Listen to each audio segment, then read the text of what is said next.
You're listening to the Chain Clankers podcast with your hosts, Quentin Ferris and Horatio Gonzalez. Follow us on Twitter and Instagram at Chain Clankers. What is going on, everyone? Welcome into the Chain Clankers podcast. I'm your host, Quentin Ferris, joined here as always with Horatio Gonzalez. We got a great episode for you guys today. On today's show, we are going to be talking about what in the heck is the USDGC. You know, as newer players to disc golf, especially if you're someone like us who are still very young into the game, you probably have heard a lot of hype on disc golf Instagram, disc golf Twitter, those kinds of things. And, you know, the USDGC just happened. What is the USDGC? What is a major? Why is that important? You know, what is the ramifications of this tournament? Why is this tournament different than literally any other tournament? So we want to talk about that today. We want to kind of explain what it is. It did just happen. We've got potentially an interview lined up with the winner here in a couple weeks. So that would be really cool. It was an amazing tournament. We do have some hot takes about this tournament and about it, but we are going to kind of start today's show off with a little bit of the history about it and just kind of explain what the USDGC is. And then we'll kind of talk about the 2020 USDGC, and we'll talk about a couple of hot takes that we have about what happened in the tournament. Let's bring in our co-host. Let's bring in Horatio. Horatio, how are we doing today, man? I'm good. I'm just excited to talk about USDGC, a little bit about it. I'm looking at the little bit of the history and the past winners, and it's really cool to see the change and how it's gone from being a pretty small purse major to how much it's grown now. And I think that's just with how much the sport has grown also. So with that said, let's get to it. Give us a little bit of history on this. Yeah, no, I'm really glad you brought that up, actually, because that's super interesting. It's really interesting to me because, and you know, we'll go more into the history here in a sec, but the purse, when the first one that happened in 1999, Ken Climo won that. I think, correct me if I'm wrong, but he has the most USDGCs at 5, which is the record. I think the next one behind him might be Barry Schultz at 3. Will Schustrick also has 3. Paul Macbeth has 2 of them. But anyways, the purse, so how much money that the players win, the first one in 1999 was $1,400. And then this time, correct me if I'm wrong, the winner won $15,000, which just shows the incredible jump in money in the sport and what it means. The only other time it was that high was in 2009 when Nico Locastro won it, and in 2007 when Ken Climo won it. We've seen multiple $12,000 ones, but yeah, super cool to see that nonetheless. But yeah, talking a little bit about the history of the United States Disc Golf Championship. That is what the USDGC stands for. It's a disc golf tournament held at the Winthrop Gold Course. It's at Winthrop University in Rock Hill, South Carolina. It's literally on the campus of the course. If you've ever seen any video of it, they play the one hole right next to the baseball stadium. So definitely watch past USDGCs on YouTube. The course is really cool. That's definitely on the course bucket list to go play.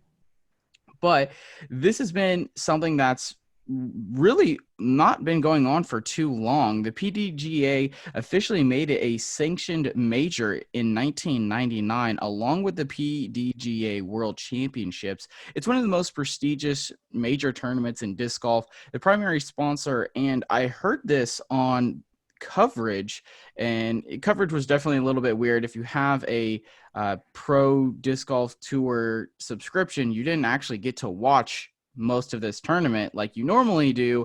They would just kind of jump in every now and then because there's a pay-per-view system this year. We'll talk about that here in a sec, but nonetheless, they said that Innova actually owns this tournament.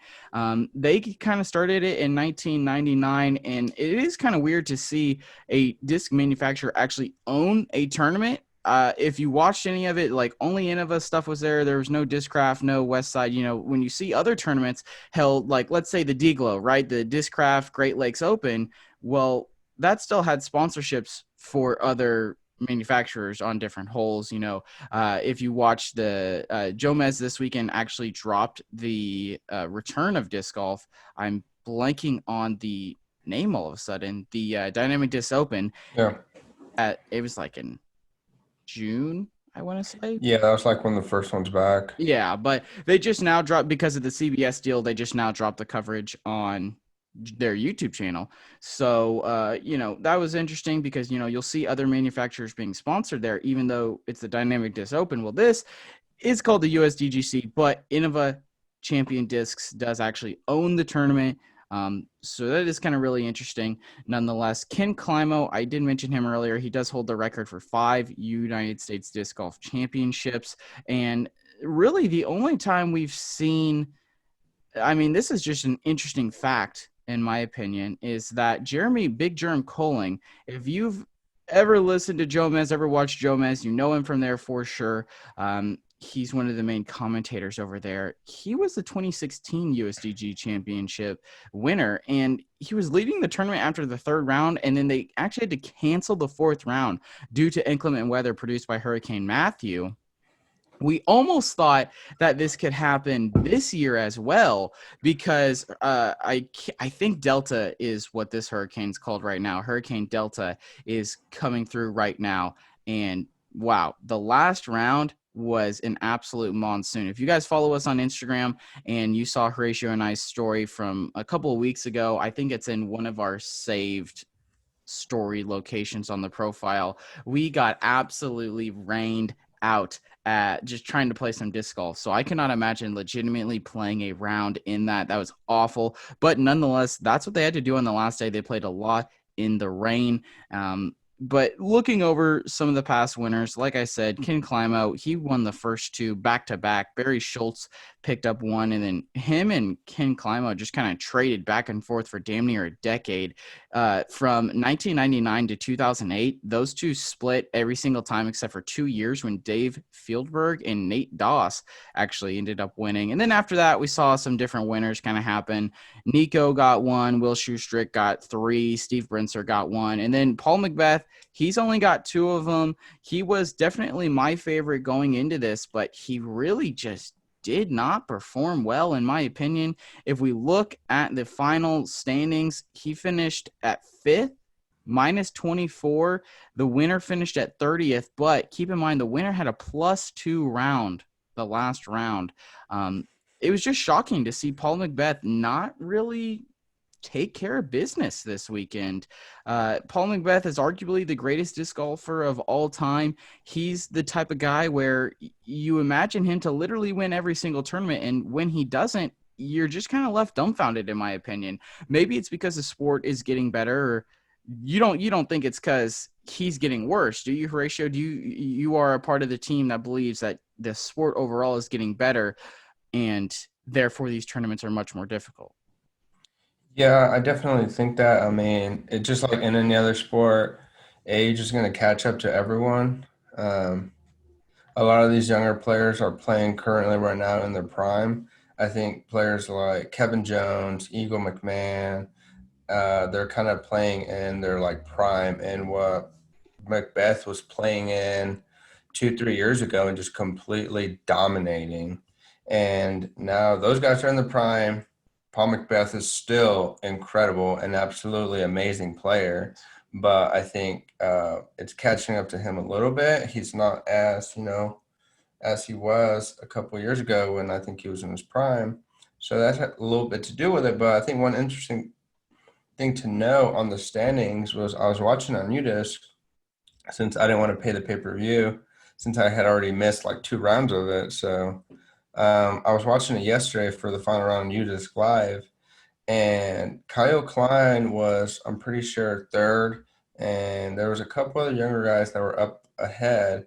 But this last round, it was raining like crazy, and it was very interesting to see how some of players like Ricky Wysocki, Garrett Gurthie, Paul Macbeth, and a couple other ones made a comeback in that last round. Calvin And Heimberg, for example, he almost won yeah, the damn thing. yeah. And I wonder how much of that was to do with just the experience. Yes, these other players are younger and they're able to, play, throw a lot. Their bodies are able to take a lot more beatings. But when that rain kicked in, I think the experience from those pros, from those veterans, gave them the advantage, and they were able to finish out strong and get a few extra rankings, get up a little higher in the rankings because of their experience, and they've played in the RAN. They knew what to do, and they were able to. It was an equal playing field, is what I'm trying to say, I guess. But yeah, very impressive. Chris Dickerson still able to hold out. He had some crazy OB, scary OBs in that last few holes. And if it hadn't been for Calvin throwing a 7 on hole 17, he would have probably won it and Yeah. taken it home. Because Yeah. I think something else that's really interesting that I was just kind of going through the scores and looking, because Calvin, at one point, before that, he was, I want to say, tied in the for first or maybe one stroke ahead, and yeah, he was at like -9, -10. But I want to go back to his first round. And guys, this is why, if you hear commentators, anyone tell you that the first round is less important than the second round, the third round, whatever, that's not true. Your throw on hole one, round one, is just as important as your throw on hole 18 of the last round. And I am 1000% agree with that every single time. Here's something that I found really interesting going through the scores. Calvin Heimberg was -1 on round one, and hole 10 is a par 4 549. He got a 5 on that. If you look at literally every single other round, he got a 2. So that's yeah, one hole where 3 times he got an eagle, and then one time he got a bogey. If he can even just get par or a birdie and get closer to that average or an eagle, he wins this tournament. And that's in round one. He was like -9, -12, and -9 the other 3 rounds. But that -1 is inevitably what lost him the tournament, because he played absolutely lights out except for that one. But then you go and you look at Chris. Chris did have that +2. Chris Dickerson was the winner, by the way. I'll go ahead and reveal that. I feel we've been talking long enough. He did inevitably win this tournament. He played outstanding. He has really, on the Pro Tour, been lights out all year long and has been so close to picking up a W so many times. He's really been just an absolute animal on Sundays, almost coming back from double digits and winning tournaments. But he was +2 in round 4. He was -8 in round 3. He already had a pretty good lead going into round 3. So he just kind of had to take care of business from there. Really, it was round 2 that set him apart, because he went -14 in round 2. Just yeah. absolutely incredible. That, I think, was close to a course. It would have been a course record. Anthony Barella set a new course record in round 1 at -13. And then after that, he literally fell off the face of the earth. No, I think Alex Russell tied for the Yes, course record at yes, -16. yes. Okay, that's where I was going to get to next. He was at -15 in round 2. I think that could be the new course record, or you might be correct at -16. Nonetheless, incredible round. Nonetheless, Chris Dickerson a -14 in round 2. Guys, I want you to think about how hard that is. I want you to go out to your local course, and I want you to try to go -14. That's incredibly difficult. And this guy did it at arguably the most difficult course in the country, in the United States. So I can't even fathom being able to do that. And then you look at round 1, he also had a great round 1, -10. So he's -24 through 2 rounds, which would have beat everyone except for Kyle Klein, Paul McBeth, Garrett Gurthie, Ricky Wysocki, and Calvin Heimberg. Chris Dickerson would have beat after 2 rounds. That is incredible. But nonetheless, awesome tournament by Chris. He played really well. I'm glad that he was able to take home that bag of 15K. I'm also glad that the women were able to take home a nice bag as well. They got 15K for the winner as well. Talking about FPO, there's absolutely no doubt in my mind. Hopefully, I don't know. To me, Paige Pierce, she did win. I expected her to win. I expected her to win in big blowout fashion. I don't really think there's anyone that can compete with Paige right now consistently at major tournaments. So she won. Any other notes that I guess you want to talk about from either of the Uh, tournaments before we yeah, I kind of would get just into if it pay-per-view and hadn't, stuff? I think if it hadn't been for that round 4 with the rain and all that, I think Chris Dickerson would have absolutely dominated. Granted, maybe Kevin Heiberg would have done better because he had a rough round 4 also. but I think because yeah, like you were saying, he's Chris Dickerson shot a -10, -14, -8, and then a +2. So if he had him in for that rain, great conditions, I think he would have absolutely dominated because he has been knocking on the door at every single tournament and just coming up. He'll come up from like a 10th place and go up to second place in like the final moving day. And it's just insane. I'm super happy for him. I'm glad Prodigy got a big Yeah, win. yeah, We've had Discraft, Innova, Kevin Jones. I guess he got one. He's with Prodigy. yeah. That was his first major. This was Chris's, Yeah, or I guess that was Kevin's first win on tour. And then I really don't know. I'd have to look it up. This might have been Chris's first win on tour. Definitely his first major. big win. Yeah. Yeah. Discmania has gotten some, so it was really glad there's a balanced playing field. I would like to see more, hopefully. Mm-hmm. I know Eric Oakley was doing really well, dynamic discs, Yeah. but it's been a lot of Discraft, Innova, now Prodigy. Discmania has the heavy hitters. I would love to see more heavy hitters from dynamic disc I be agree. at these tournaments and see more big names. And I definitely think they have the players. I just don't know. I know I they have a agree. lot of young kids. I agree. They really do have some good kids. They're really good about sponsoring a lot of local players as well. And I think that they definitely are, mm, I'd say, arguably the most grow the sport manufacturer. Um, I will Yeah, also say that Eric Oakley did finish tied for 18th. James Conrad, who won last year, he finished 22nd. To me, his year has just been disappointing after winning the USDGC. So it'll be interesting to see what happens to Chris Dickerson after winning the USDGC. Um, but like, let's see here. I'm gonna try see if I can't. Kevin Jones finished 25th. That was really disappointing. I'm trying to find Casey White. Shout out. He finished 35th, tied for 35th. So he did cash. So shout out to him. Emerson Keith. He finished at tied for 39th. I mean, that's the best that Latitude has out there. I can't find Nico LaCastro, but I don't think he had a great tournament. He's the best for Westside.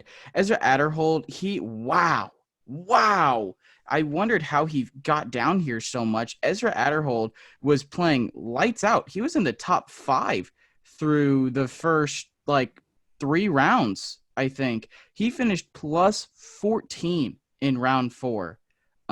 His back nine just, oh my goodness, looking at it, his back nine on hole 10, he or 9, he got a birdie, 10, he got a birdie, and then he bogeyed, double bogeyed, par, triple bogey, par, quadruple bogey, double bogey to end the tournament at plus 14 for round 4, bringing him to only -4 for the tournament. I don't think he cashed. That's tough. He was playing honestly really good, and yeah, I think that he's someone who's only sponsored by OTB Discs, which is great in and of itself. But I think Dynamic Disc should try to go out and sign Ezra Adderhold and Drew Gibson. I think both of those are really good players, and I think they would be good for that team. But I think we've talked a good amount about the USDGC, some of what's happened in it. I'm really excited for the next week. We've got the Players Championship. I think that's going to be a good one, and then really that's it for 2020, and then it'll go to 2021. Super excited to see everyone else back out there. I'm really excited to see potentially Eagle McMahon build off of this year. He was definitely in contention. He ended up throwing a +4 in round 4, so he kind of fell out. Really, yeah. he was the only one, in my opinion, that was going to challenge Chris on day 4. But I'm really excited to see what he does. I'm excited to see Paul come back because don't get me wrong. Yes, we were giving Paul criticism, but I believe that he is still the best in the world right now, and I'm a firm believer in that. And I think I think he's going to come back next year with a fire in him. I think that's what's really cool about the sport right now. And like, yes, we're talking about huge players like Nicola Castro finishing at 18, James Conrad at 22nd, Kevin Jones finishing at 25, and talking about how it's disappointing, but the field is packed right now. These players are finishing under 9 or whatever, like under whatever, and they're finishing like in 50th place. like the field is absolutely intense right now, and you pretty much have to play perfectly to even be on the top 10, which I mean, Yep. that's how it should be. Yep. I But agree. I would prefer a ton of competition like this to where great players who last weekend won a tournament on tour and beat everyone, and then the next weekend, uh, they take 20th place because there's so many other players that weekend they played perfectly. They still could have, but everyone else was on a better game, and it's a lot better than having two players who are winning every weekend and always placing in the top 10 even if they play like crap. Yep. No, I Um, agree. I think the sport's way better when you see guys be able to come from anywhere and be able to win, and it's not the Paul Macbeth and Ricky Wysocki show. That's obviously great for those two guys, but at the end of the day, the sport is better when there's more winners, there's more competition. They actually have to win the tournament in order to win the tournament, if that makes sense. So, yeah, I think that was a really good call out. So, the last thing that we want to talk about on today's episode is pay-per-view. All right. If you were not aware, this tournament was the Pro Tour does not own the rights to this tournament. The USDGC like owns itself. It's its own thing. So what they did was they had their own pay-per-view thing that was called like Inside the Winthrop well, Arena. that was the Disc Golf Network. Since Oh, they didn't was have it? rights to it, they did like Inside the Winthrop, Okay. because they were Okay. kind of just commentating on it because they couldn't be there. Okay, gotcha. Okay. So let me backtrack then. So that's what your subscription for the Pro Tour got you, Yeah, which was, in my opinion, trash. Sorry. I'm glad that they did it. I'm glad that they had some sort of coverage, but trash that that's what we got for already paying every single month. right. So, and I'm not going to be apologetic about that. It was garbage. It was garbage that you had to pay another $20 to watch 4 rounds of disc golf. So you're telling me I have to pay another $5 per round to watch the live coverage of, and I get it. I get it. You get both the women's championship and the USDGC. I get that. Whatever. I just don't think that the pay-per-view system is good for disc golf and will lead to continuing disc golf growth, because I imagine a lot more people would have watched if they could just watch it on their regular subscription. Yeah, like I don't know how much money they made from pay-per-view and who actually paid for it and bought it, but how much they could have made the money with ads or Yeah, literally, sponsors, literally. commercials, and doing it on Disc Golf Network or giving it to having Joe Mess do it and just doing Yeah.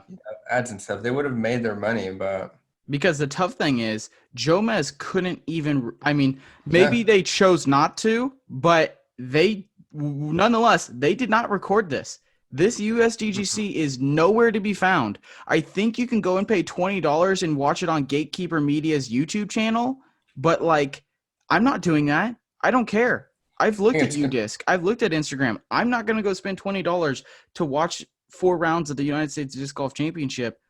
I just think that's a bad system. I think that's bad for the growth of disc golf. And I think newer players like you and I, and like the rest of you guys listening, don't want to pay for that. Maybe you did pay for that. And if you did, let us know on Instagram. Let us know in the YouTube comments below. Let us know on Twitter. Twitter and Instagram, YouTube, all at Chain Clankers. Let us know. We want to know, did you pay for it? Would you be willing to pay for pay-per-view? I would not. I would not be willing to pay for pay-per-view. I will never be willing to pay for pay-per-view. I mean, we talked about it a little bit off camera about how the UFC and boxing and stuff, they have pay-per-view. And how They're often do you watch huge. that? I don't It's a watch it. huge sport. It's Yeah. like a multi-billion-dollar sport. And if they want disc golf to grow and to be that big at some point, to be like regular golf, you can't do pay-per-view events Mm-mm. this young, like this early on in the stage. Like who, you're just gonna kill it. You're gonna get people mad. People aren't gonna watch it. It's gonna be out on YouTube in a few weeks, I'm pretty sure. And then you'll be able to watch it, but it's not like watching it live. So that's really disappointing. Because it's just like if the Dynamic Disc Open had been pay-per-view, and then the Disc Open had been pay-per-view. Basically, like if every other Pro Tour event had been pay-per-view, which granted this one is a major and it's a Yeah. more prestigious event, but most players don't know that. Most players just want to watch disc Yeah. golf. Like, I think it was pretty selfish. And I don't know.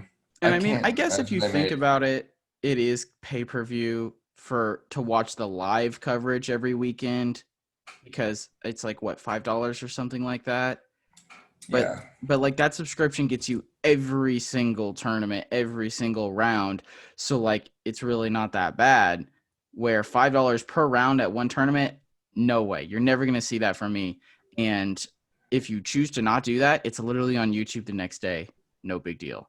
And from the comments I was looking at, people that had bought it were watching it, and they were saying that the coverage was not good. It was worse than Disc Golf Network. It was buffering. It was not very good coverage. So you pay $20 and you did not get a very quality product Wow. from what I was seeing. So Wow. I didn't even know that. That's wild. Um, wow. Wow. Yeah, I didn't know that. I would be mad if I paid $20 and the coverage was trash. Um, wow. Wow, that's interesting. Well, that's going to wrap it up for today's show, guys. A little bit of a shorter one, but we just kind of wanted to talk to you about the USDGC. We want to talk about what it is, some of the winners. We also wanted to talk about this year's USDGC, and we wanted to talk a little bit about, pay-per-view and how it's trash. So that is going to wrap up today's episode. Hopefully you guys enjoyed. If you haven't already, follow us on Twitter, Instagram at Chain Clankers. And if you do like the show, leave us a 5-star rating and review on Apple Podcasts. We really appreciate it. We want to be shouting those out on the show, so definitely do that. And we'll be shouting it out on the show. Hopefully we can get an interview with Chris soon. And yeah, thank you guys so much for tuning in. We'll see you next week.